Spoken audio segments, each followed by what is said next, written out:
Time now for your forewarned weather with Thomas Keyboy. Good morning, Utah. Happy Thursday or happy Friday Eve. Yesterday brought us some pretty nice weather across the Beehive State, even though we did see a little bit of haze along the Wasatch Front. But you go up a little bit, you really don't have to worry about the haze. This was shared by Rachel Whitaker. Bell Canyon still looking absolutely beautiful. You can definitely tell that fall is just barely hanging on with most of the trees that had shed most of their leaves. Meanwhile, fall is just holding on at Zion National Park. This was shared by Clayton Ashcraft, and you can see some of the towers off in the distance with the fall colors and the sun shining right through there. Absolutely beautiful views. Thank you to everyone that shared your photos, and we have more to share as we go throughout the morning show, so make sure that you stay tuned when it comes to that aspect. But as we head out the door this morning, it's actually pretty quiet. You're not going to find too many issues as you head off to work or school. Is what it currently looks like from Red Cliffs Lodge in Moab, where in Moab it's a little bit chilly, sitting at 30 degrees, but with the twinkling stars above and the calm conditions down below, I don't think that there are any complaints out there this morning, and it is just a little bit warmer out there this morning compared to what we were talking about this time yesterday morning. Here's the view from Alta, looking down into the Salt Lake Valley, where it's nice and clear. Looking from this view from the top of Little Cottonwood Canyon, temperatures are sitting mainly in the 30s when it comes to this list right here, where Logan, Park City, Salt Lake, and Cedar City in their 30s. St. George, one of the warmer spots at 42. But the vast majority of the state waking up with temperatures generally in the 20s and 30s out there. As we plan out your day, your dog walking forecast might be a little bit chilly first thing, but I think it's going to be a great day to take your dog for a walk.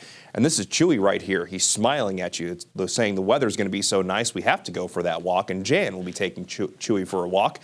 At 11 o'clock this morning, we'll be in the lower 50s in Salt Lake. And then temperatures this afternoon will be climbing to the low and mid 60s, a little bit above where we should be for this time of year. We'll mainly see partly to mostly cloudy skies across northern Utah, and there will be a little bit of haze along the Wasatch Front, with Salt Lake, Davis, and Utah counties expected to fall back into the moderate air quality, just like we saw yesterday. Daytime highs very pleasant across the state, mainly in the 50s and 60s. St. George, you'll lead the way, coming in with a daytime high of 72. Logan will get to 58. We'll get to 63 degrees in Provo. So low to mid 60s along the Wasatch Front, while on the Wasatch back, daytime highs will mainly be in the upper 50s and low 60s, as Park City comes in just shy of 60 degrees at 58. In central Utah, we'll get to 63 in Castledale and 66 in Richfield.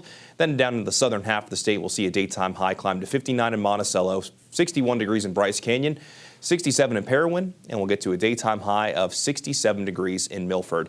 So earlier this week, we were talking about temperatures below our seasonal averages. We've been on a steady warming trend.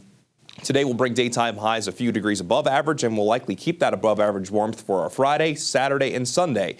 As we go from Sunday into early next week, though, we'll be entering a more unsettled pattern. And by Monday into Tuesday of next week, daytime highs will start to ease their way back down. And by the middle of the week, daytime highs will likely be below our seasonal averages once again. And let's play that out here on the upper level futurecast, and this will show us what's happening in the atmosphere. High pressure has been keeping our weather quiet so far this week, but the high pressure is now beginning to move out of the way.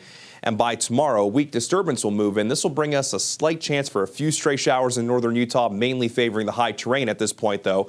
And then we'll stick with that slight chance on our Saturday. Then as we go into the end of the weekend into early next week, we'll have the chance for a few systems to work their way through, and that will bring us at least more potential for wet weather generally in northern Utah, and then those daytime highs will be easing down. In St. George, looks like we're going to stay on the dry side of things, and over the next several days, it's going to be some beautiful weather across the southwest desert, with low to mid 70s more or less from today through the weekend. Overnight lows mainly going to be in the low to mid 40s. Then those daytime highs will start to ease down early next week. But over the fall back weekend, doesn't really get much better than that across the southwest desert. Along the Wasatch Front, low to mid 60s the next few days, either partly to mostly cloudy skies, a slight chance on Saturday. And then we'll bring in the chance for isolated showers and maybe a few thunderstorms Sunday into early next week. Doesn't look like it's a great chance at this point, but we'll continue to fine tune that forecast, and daytime highs by Monday into early next week will start to fall through the 50s.